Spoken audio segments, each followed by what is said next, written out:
사람의 마음을 알면 그 사람을 이해할 수 있습니다.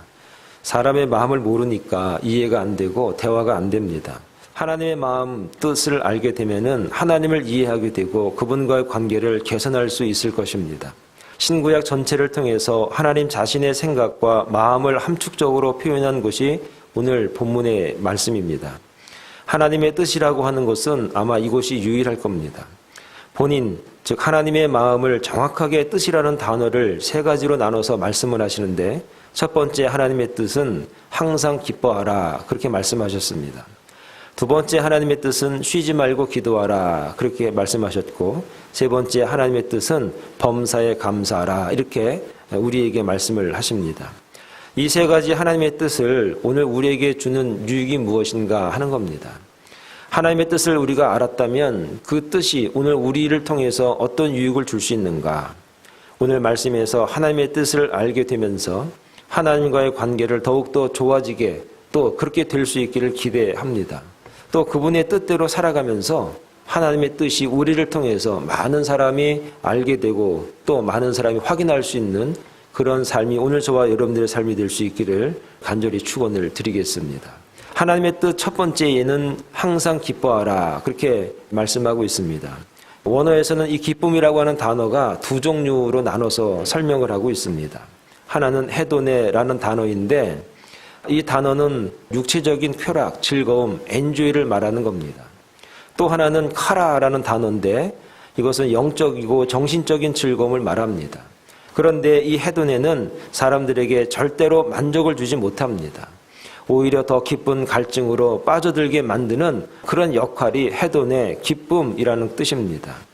오직 카라만이 심령의 평안과 만족을 줄 수 있는 겁니다. 그런데 많은 사람들이 심령의 평안과 만족이 없습니다. 성도라고 할지라도 우리의 마음속에 평안을 누리기가 또 우리의 마음속에 만족을 누리기가 그렇게 쉬운 것은 아닙니다. 중요한 것은 기뻐하지 못하는 방해 요소들만 우리에게서 제거할 수 있는 능력만 있다면 항상 기뻐하는 삶을 살 수 있게 될 것입니다. 사단의 방해 요소가 몇 가지 있는데 그 첫 번째로 갈등과 경쟁 의식을 이야기할 수가 있습니다. 우리들의 삶은 어려서부터 경쟁 속에서 갈등 관계에 길들여져 왔습니다. 학교에 가보면 1등부터 꼴등까지가 있습니다. 이처럼 우리는 경쟁과 또 갈등에서 살아갈 수 있도록 그렇게 우리는 만들어져 있는 세상에서 우리가 살아가고 있습니다. 그러다 보니까 알게 모르게 미움이 있고 시기가 있고 질투가 있고 교만한 마음이 있고 또 못했다고 해서 열등하는 우리의 모습들을 발견하게 되는 겁니다. 그래서 자연스럽게 기쁨이나 감사에 대해서는 인색할 수밖에 없고 도리어 갈등하고 경쟁하고 그런 모습들이 우리에게 더 자연스럽다라는 것입니다. 바울 서신 중에서 빌립보서라는 서신이 있습니다. 이 빌립보서에도 항상 기뻐하라는 말씀이 4장에 나오고 있습니다. 빌립보서 4장 2절에 유오디아와 순두계라고 하는 여성들이 나옵니다. 구체적으로 이들은 누구인지는 알 수 없으나 빌립보 교회의 두 여성 지도자인 것만은 분명합니다. 소위 말해서 사랑의 동산교회의 권사님들 정도 되지 않을까 이런 생각을 할 수 있습니다. 그런데 이들이 주님을 섬기고 교회를 섬기는 일에 서로 경쟁 관계에 있었던 것 같습니다. 나아가서 빌립보 교회 전체가 이 두 여성으로 인해서 파당이 생기고 분당이 만들어지게 된 겁니다. 이 때문에 바울은 빌립보서 2장 3절에서 이미 먼저 뭐라고 말하냐면 아무 일에든지 다툼이나 허영으로 하지 말고 오직 겸손한 마음으로 각각 자기보다 남을 낮게 여기라 라는 말씀을 먼저 하고 있습니다. 여러분, 다툼이나 허영은 경쟁 관계에서 생기는 것입니다. 왜 다투고 왜 허영심이 생기는가? 경쟁하다 보니까 갈등이 생기고 그 가운데서 다투게 되고 허영심이 나타나게 되는 겁니다. 경쟁하다 보면 다툼이 자연스럽게 일어나게 되기 때문에 하나님 앞에는 영광이 되지 못하고 기쁨으로 일하지 못하게 되는 경우를 우리가 보게 됩니다. 사랑하는 여러분, 그래서 서로의 존재를 인정하지 않고 무시하고 비난하고 비방해서 상대방을 깎아내리게 될 때에 갈등은 더욱더 커지게 되고 문제라고 하는 이름으로 나타나게 됩니다. 이 두 여인 때문에 빌립보 교회가 다툼과 허영에 빠져서 불화하게 된 것입니다. 그리하여 교회는 더 이상 기쁨의 공동체가 되지 못했고 성도들 역시 기쁨으로 삶을 살지 못했습니다. 교회에 와도 늘 갈등이 있고 문제가 있고 눈치 보게 되고 그렇게 되는 겁니다. 나보다 남을 낮게 여길 수 있는 마음만 있어도 우리에게는 기쁨이라고 하는 하나님의 뜻을 받아들이고 이해하고 이룰 수 있는 주의 종들이 된다는 것을 여러분 믿을 수 있길 바랍니다. 두 번째로 왜 기뻐하지 못하는가? 염려를 극복하지 못하기 때문이다 하는 겁니다. 여러분 기쁨을 소멸시키는 또 하나의 주범이 있는데 그게 바로 염려입니다. 염려. 걱정하는 것. 염려라고 하는 그 원어가 어디서 왔나 봤더니 질식시키다라는 단어가 있습니다. 목을 조르다라는 단어가 있는데 거기에서 염려라고 하는 단어가 파생이 돼서 나왔습니다. 이 원어만 가지고도 우리가 얼마나 염려가 우리에게 힘들고 어렵고 숨막히게 하는지 얼마나 고약한 것인지를 이 단어에 만들어진 과정만 봐도 알 수 있습니다. 염려는 사람을 힘들게 합니다. 염려는 사람을 숨 못 쉬게 합니다. 걱정은 걱정을 불러일으킵니다. 여러분 주변에 걱정하는 사람이 많이 있으면 굉장히 걱정하는 단체가 됩니다. 염려하는 사람 옆에 있으면 늘 염려하고 걱정하고 불안해합니다. 왜 그런가? 염려는 사람으로 하여금, 우리로 하여금 그리스도인들이 불안에 떨게 하는, 기뻐하지 못하게 하는 주범이기 때문입니다. 그러므로 염려는 사람에게 있어서 우리들이 반드시 극복해야 될 바로 문제가 염려라 하는 겁니다. 염려를 그럼 어떻게 하면 극복할 수 있을까? 걱정을 어떻게 하면 극복할 수가 있을까? 빌립보서 4장 6절과 7절에 염려를 극복하는 비결을 말하는데 이렇게 말씀합니다. 아무것도 염려하지 말고 다만 모든 일에 기도와 간구로 너희 구할 것을 감사함으로 하나님께 아뢰라. 그리하면 모든 지각에 뛰어난 하나님의 평강이 그리스도 예수 안에서 너희 마음과 생각을 지키시리라. 바울은 아무것도 염려하지 말고 오직 모든 일에 기도와 간구로 너희 구할 것을 감사함으로 하나님께 아뢰라 그렇게 말했습니다. 파도처럼 밀려오는 염려를 이기는 비결이 무엇인가? 기도다라고 하는 겁니다. 기도할 때 염려는 사라지고 하나님의 평강이 그리스도 예수 안에서 우리 마음과 생각을 지켜주실 줄 여러분 믿을 수 있길 바랍니다. 그때 비로소 우리는 기쁨의 삶을 살게 되는 겁니다. 여러분 기도할 수 있는데 왜 염려하십니까? 우리가 기도하는 종들인데 왜 염려 때문에 우리가 기도도 못하고 기쁨으로 살지 못합니까? 기도하는 종들이 되길 바랍니다. 염려를 능히 이기는 주의 종들이 되기를 바랍니다. 그래서 하나님이 원하시는 하나님의 뜻을 이뤄가는 기뻐하는 기쁨으로 살아가는 그런 주의 종들이 다 될 수 있기를 간절히 축원합니다. 세 번째 마지막으로 어떻게 하면 기쁨을 누리며 살 수 있을까? 기뻐하는 것을 선택하라. 기쁨을 선택하라. 기쁨도 선택이다. 그런 것입니다. 어떤 사람이 의사와 면담을 하는데 그는 불병을 늘어놓기 시작을 했습니다. 선생님, 제가 요즘 와가지고요 만지는 곳마다 아파요. 무릎을 누르면 무릎이 아프고 배를 누르면 배가 아프고 머리를 누르면 머리가 아프고 허리를 누르면 허리가 아파요. 도대체 이유가 뭡니까? 이렇게 상담을 합니다. 그래서 의사는 몸이 다 아프다고 하니까 엑스레이 촬영 좀 하자고, 몸을 좀 한번 찍어보자고, 스캔 좀 하자고 그렇게 제안을 했습니다. 그래서 사진을 다 찍고 나서 결과를 검토한 의사가 천천히 이렇게 이야기하기 시작했습니다. 왜 만지는 곳마다 아픈지 이제 이유를 알았습니다. 아, 그래요? 어디가, 뭐가 문제입니까? 의사는 엑스레이 사진을 가리키면서 몸에는 아무 이상이 없어요. 그럼 뭐가 문제입니까? 당신의 손가락이 부러졌어요. 그러니까 만지는 곳마다 아픈 게 몸이 아픈 게 아니라 손이 부러졌으니까 아플 수밖에 없다라는 얘기입니다. 이 이야기가 우리에게 주는 의미가 무엇입니까? 삶의 방식, 태도가 마치 부러진 손가락과 같다라는 겁니다. 몸에는 아무 이상이 없는데 손가락이 닿는 곳마다 아픕니다. 몸에 이상이 있어서가 아니라 손가락이 부러졌기 때문입니다. 여러분 태도도 마찬가지입니다. 태도가 우리 삶 전체에 영향을 미치기 때문입니다. 태도가 나쁘면 삶도 나빠지고 태도가 좋으면 삶도 좋아지게 돼 있습니다. 우리가 어떤 태도로 어떤 것을 선택하느냐 그게 중요한 겁니다. 본문에 기뻐하라 그랬습니다. 이것은 습관적으로 지속적으로 기뻐하라는 의미입니다. 한 번만 기뻐하고 말라는 게 아니라 계속해서 지속적으로 끊임없이 늘 하나님 앞에서 주시는 그 기쁨을 누려라, 이런 얘기입니다. 문제는 어느 것을 선택하느냐가 중요합니다.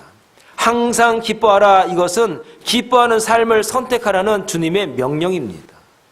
여러분이 기뻐하는 삶을 선택하면 기쁜 겁니다. 슬프고 괴롭고 불행을 선택하면 불행한 겁니다.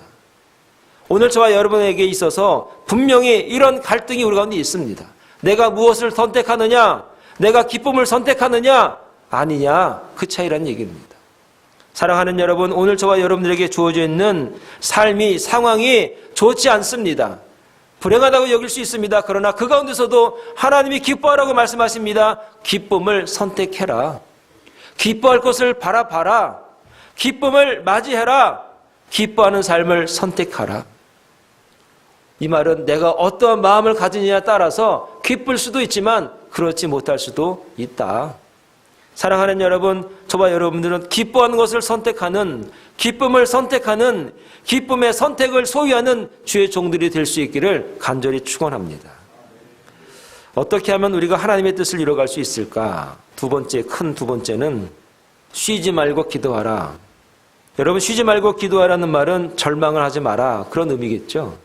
포기하지 마라, 그런 의미겠죠. 이것이 하나님의 뜻이라는 겁니다. 우리는 포기하지도 말고 절망하지도 말아라, 쉬지 말고 기도해라, 그런 의미입니다. 기도하는 성도들은 포기라는 단어, 절망이라는 단어는 다른 데서 온 겁니다. 하나님이 준 단어가 아니라는 겁니다. 여러분, 우리 흔히 기도 많이 하는 무릎을 갖다가 낙타 무릎 그렇게 말합니다. 기도를 많이 한 사람은 무릎이 낙타처럼 생겼습니다. 언제 많이 무릎을 꿇으니까 무릎이 이렇게 퉁퉁 부어 있습니다. 붓다 못해 그게 굳어져서 낙타처럼 동글르리하게 되어 있습니다. 그런데 낙타 무릎이란 원래 기도 무릎이 아닙니다. 강한 모래바람이 불 때 그 자리에서 낙타는 무릎을 꿇습니다. 그리고 머리를 숨깁니다. 그리고 기다립니다. 강한 모래바람이 지나갈 때까지 무릎을 꿇고 머리를 숙이고 기다립니다. 그래서 낙타 무릎은 기다림의 무릎이 된 겁니다.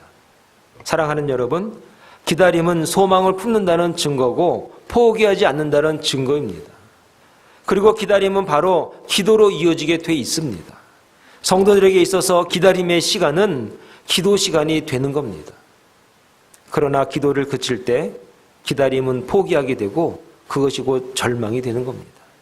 성경에서 이 기다림을 기가 막히게 잘 감당한 사람이 시편 40편에 나오는데 바로 다윗이라는 사람입니다.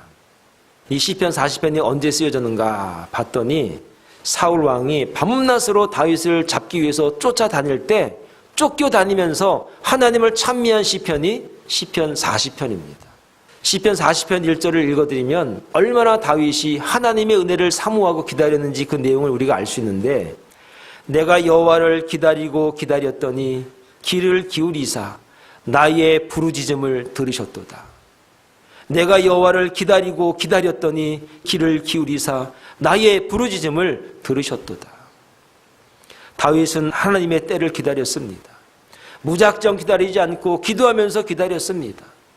이런 기다림과 기도가 그를 하나님에 대한 신뢰와 승리에 대한 확신으로 이어졌고, 현실을 극복할 수 있는 능력이, 믿음이 그에게서 나타나게 되었습니다. 사랑하는 여러분, 하나님은 우리를 절대로 포기하지 않으십니다. 기도하는 자를 하나님이 포기하지 않으십니다. 기도하는 자에게 절망의 단어를 주지 않으십니다. 기도하는 자에게 하나님은 은혜로 함께 하시고 응답하시고 승리케 하십니다. 하나님의 속성을 잘 표현한 성경이 어딘가 찾아보면 누가복음 15장을 우리가 이야기할 수 있습니다. 누가복음 15장에는 세 개의 잃은 것에 대한 비유가 나옵니다. 그 첫 번째가 뭐냐? 잃은 양. 두 번째는 잃은 동전. 세 번째는 잃은 아들에 관한 이야기가 누가복음 15장에 나옵니다. 그런데 양을 잃은 목자나 동전을 잃은 여인이 그것을 찾을 때까지 찾았다고 성경은 말씀하고 있습니다. 하나님은 포기하지 않는다는 의미를 잃은 양을 찾기 위해서, 잃은 동전을 찾기 위해서 하나님을 찾을 때까지 포기하지 않는다는 겁니다. 우리는 절망해도 하나님의 입장에서는 자기의 것, 자기 자식, 자기 양 포기하지 않는다는 얘기입니다. 마찬가지로 잃어버린 아들, 집 나간 아들 돌아올 때까지 하나님은 절대로 포기하지 않는 분이란 얘기입니다. 사랑하는 여러분, 우리가 믿는 하나님이 바로 이런 하나님이십니다. 하나님은 여러분을 포기할래야 포기할 수가 없습니다. 성경에서 우리를 쭉 이야기한 내용이 무엇입니까? 우리에 대한 사랑, 포기하지 않고 절망하지 않으시고 우리를 끝까지 찾아내시는 그 하나님의 사랑, 그래서 예수 그리스도까지 이 땅에 보내시는 하나님의 사랑. 사랑하는 여러분, 하나님의 뜻은 우리가 기도하는 자신의 자녀들을 포기하지 않는 데 있습니다. 우리에게는 포기란 단어가, 절망이라는 단어가 어울리지 않습니다. 주의 종들은 쉬지 않고 기도합니다. 그래서 하나님의 승리를, 하나님의 응답을, 하나님의 우리를 찾아내심을 함께하면서 기뻐하고 즐거워하는 종들이 다 될 수 있기를 간절히 축원을 드리겠습니다. 세 번째로 범사에 감사하라 그랬습니다. 환경을 탓하지 말아라. 환경과 현실이 감사를 막을 수 없다. 그게 범사에 감사하라 그런 얘기입니다. 환경이 좋지 않습니다. 분위기가 안 좋아요. 세상이 그렇게 돌아가지 않아요. 그래도 범사에 감사하라.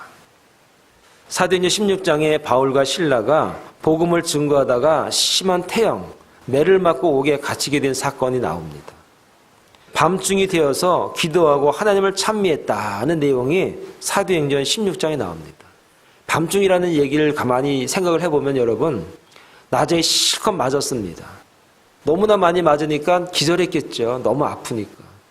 그러니까 옥에 그냥 확 던져 넣어둔 겁니다. 그리고 나서 시간이 지나서 정신 차리고 깨나는 시간이 밤중 되지 않았을까. 그렇게 심하게 매를 맞은 겁니다. 억울하게 매를 맞고 감옥에 갇혔으나 그런데 바울과 실라가 원망했는가? 하나님의 일하다가 이렇게 맞았어요. 그러지 않았다는 얘기죠. 그들이 오히려 어떻게 했는가? 감사하고 찬양했습니다. 무엇을 감사하고 무엇을 찬양했는가? 사도행전 16장 그 앞절에 보면은 어떤 얘기가 나오냐면 자신들의 한 일, 뭘 했는가? 점치는 사람이 있어요. 젊게 보는 사람이 있어요. 돈 버는 사람이 있어요. 그게 안 좋은 거예요. 하도 귀찮게 하니까 기도했어요. 그러니까 점괘가 안 맞아요. 그래서 바울과 실라를 잡아다가 심하게 때린 겁니다. 그게 바로 하나님의 일, 자신들을 통해 이루신 일을 감사한 겁니다. 앞으로 우리를 통해서 복음이 증거되고 하나님의 나라가 확장될 일에 대해서 찬양한 겁니다. 그랬더니 어떤 일이 벌어졌는가? 갑자기 큰 지진이 일어났습니다. 땅이 막 흔들리는 거예요. 그리고 옥문이 열렸어요. 죄수들의 손에 발에 채워졌던 사슬들, 착고들이 확 풀려버린 겁니다. 그런데 도망친 죄수가 한 명도 없어요. 또 더 기가 막힌 일이 무슨 일이냐면 간수가, 보초 서고 있던 간수들이 바울과 실라 앞에서 무릎을 꿇고 엎드려서 하나님 앞에 감사와 찬양을 돌리는 겁니다. 이런 감사의 기적들이 바울과 실라에게 나타난 겁니다. 제가 좋아하는 그 목사님이 있어요. 유명한 목사님이 아니라 저 전라도 고창에서 이제 목회하시는 목사님인데 공감하는 내용이 있어서 제가 소개를 해드립니다. 감사는 기적의 언어이고 우리의 삶에 기적을 가져다 준다. 감사의 힘이란 책에 나온 이야기이다. 오토바이를 구입할 돈을 모으기 위해 식당에서 아르바이트를 하게 된 건달 청년 톰슨의 이야기이다. 오토바이 살 돈만 모아지면 식당을 그만둔다는 생각으로 일하던 그는 어느 날 지배인으로부터 다음과 같은 말을 들었다. 첫째, 고객에게 진심으로 감사하라. 둘째, 고객이 우리에게 월급을 준다. 그것만으로도 감사의 이유는 충분하다. 셋째, 고객이 있기에 우리가 즐겁다. 고객에게 진심으로 감사할수록 나의 미래가 밝아진다. 그는 이 말에 깊은 감동과 충격을 받았다. 그는 식당 웨이터 일을 하면서 이따금 이 이야기를 떠올렸다. 특히 무례한 손님이나 말썽꾸러기 아이들을 대할 때 마음속으로 이 세 가지를 외웠다. 결국 그는 오토바이를 구입할 돈을 모으고도 식당 일을 그만두지 못했다. 그는 고객들의 인기 투표에서 매달 1위를 차지했고 그를 칭찬하는 엽서와 메모가 사장의 책상 위에 수북히 쌓였다. 그는 사장의 배려로 야간 대학에서 경영학을 공부했고 대학을 졸업할 때는 부지배인으로 승진했다. 그 후 그는 식당 일을 그만두고 경영대학원에 진학하여 석사학위를 받고 행복한 가정도 갖고 마케팅 전문가로서 왕성하게 활동하고 있다. 감사의 태도가 값싼 오토바이 한 대를 장만하기 위해 식당 웨이터 보조 일을 시작한 건달 청년의 삶을 이렇게 바꿔놓은 것이다. 사랑하는 여러분, 우리의 삶에 불만이 있습니까? 내 삶에 만족하지 못하십니까? 그때마다 더욱더 감사할 수 있기 바랍니다. 하나님은 우리의 현재를 바꿔놓을 뿐만 아니라 우리의 미래까지도 바꿔놓을 수 있기 위해서 범사에 감사하라 그랬습니다. 두 번째로 감사는 어떤 기적이 있는가? 영혼을 구원하는 기적이 있습니다. 사도행전 16장 29절부터 말씀을 드리면 간수가 등불을 달라고 하며 뛰어 들어가 무서워 떨며 바울과 실라 앞에 엎드리고 그들을 데리고 나아가 이르되 선생들이여 내가 어떻게 하여야 구원을 받으리까 하거늘 이르되 주 예수를 믿으라 그리하면 너와 내 집이 구원을 받으리라 하고 주의 말씀을 그 사람과 그 집에 있는 모든 사람에게 전하더라. 그 밤에 그 시각에 간수가 그들을 데려다가 그 맞은 자리를 씻어주고 자기와 그 온 가족이 다 세례를 받은 후 그들을 데리고 자기 집에 올라가서 음식을 차려주고 그와 온 집안이 하나님을 믿음으로 크게 기뻐하니라. 사랑하는 여러분, 감사는 기적을 만들어내는 힘이 있습니다. 감사하는 종들은, 감사하는 성도는, 감사하는 사람은 기적으로 살아가게 되어 있습니다. 여러분, 감사할 수 있기 바랍니다. 그래서 범사에 감사하라. 모든 일에 감사하라. 매 순간마다 범사에 감사하라. 이것이 하나님의 뜻이니라. 사랑하는 여러분, 기적을 주시기 위해서 하나님은 오늘 우리에게 뭐라고 말씀하시는가? 범사에 감사해라. 이 기적을 오늘 저와 여러분들이 한번 누려야 되지 않겠습니까? 사랑하는 여러분, 이제 우리가 하나님의 뜻을 알게 되었습니다. 항상 기뻐하시기 바랍니다. 쉬지 말고 기도할 수 있길 바랍니다. 범사에 감사해서 하나님의 기적을 체험하는 그런 주의 종들이 다 될 수 있기를 간절히 축원을 드리겠습니다. 기도하겠습니다.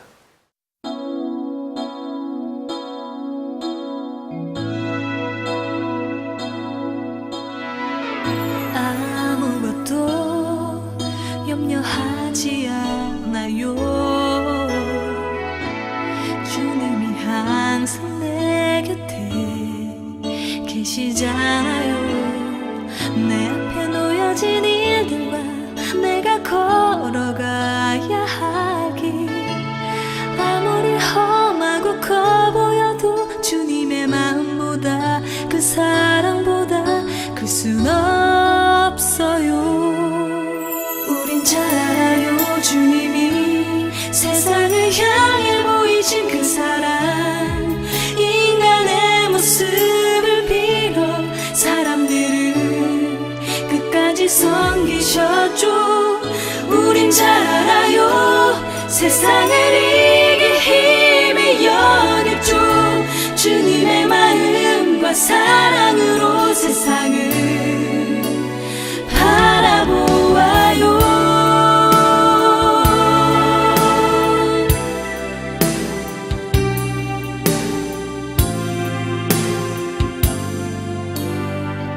그대에게 내가 주고 싶은 건 주님이 내게 보이신 그 사랑이죠.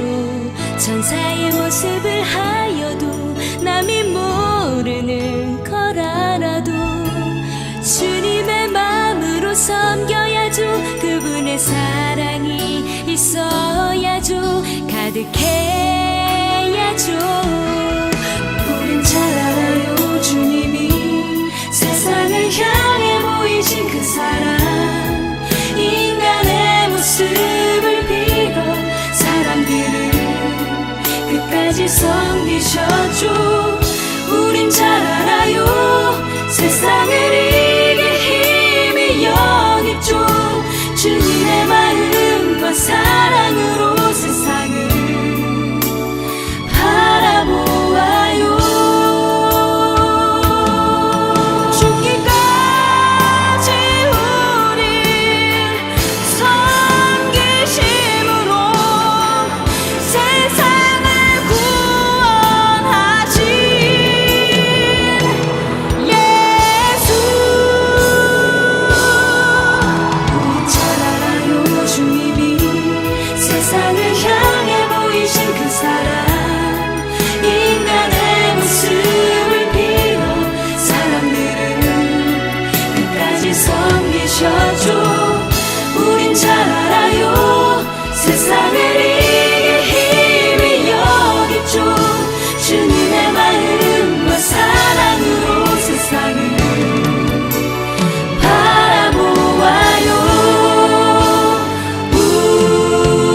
우린 잘 알아요. 주님이 세상을 향해 보이신 그 사랑, 인간의 모습을 빌어 사람들을 끝까지 섬기셨죠.